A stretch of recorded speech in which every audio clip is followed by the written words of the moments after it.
আসসালামু আলাইকুম সবাইকে। আমার হাতে দেখতে পাচ্ছেন এটা হচ্ছে সিএনজির একটা ফাটা টিউব। তো আপনাদেরকে টিউব কেন দেখাচ্ছি এটাই বলি। তো আমার বাইকের যেই পেছনের চেঞ্জ পকেটটা রয়েছে এটা হচ্ছে মূলত এটা, এবং এই যে এই জায়গায় যে ড্রাম রাবারগুলো থাকে তো এগুলো মূলত ক্ষয় হয়ে গেছে, এবং যখন গিয়ারটা ছাড়ি চেঞ্জ করে যখন থ্রোটল দেই তখন ক্যাট করে একটা আওয়াজ হয়।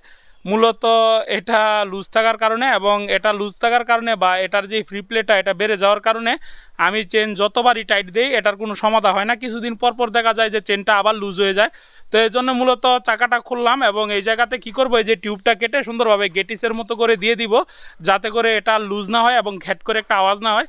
এবং আপনাদের যদি এই সেম সমস্যাটা হয় আমি আপনাদেরকে বলবো যে অবশ্যই এই ড্রাম রাবারটা চেঞ্জ করবেন, এতে করে আপনার সমস্যাটা ইনস্ট্যান্ট ঠিক হয়ে যাবে। কিন্তু যদি ড্রাম রাবার চেঞ্জ করা আপনার জন্য পসিবল না হয় তাহলে কি করবেন, এই যে এই সহজ পদ্ধতিটা অ্যাপ্লাই করতে পারেন। এটা আমাকে টাকা ছাড়াই মূলত দিয়ে দিছে এক বাইসাইকেল রিপেয়ার শপ থেকে। তো যাই হোক, আমার এলাকার দেখে তো আপনারা এই ধরনের গেটিসগুলো ব্যবহার করতে পারেন। তো চলেন আপনাদেরকে দেখাই যে এটা কিভাবে সেট করবেন, খুবই ইজি।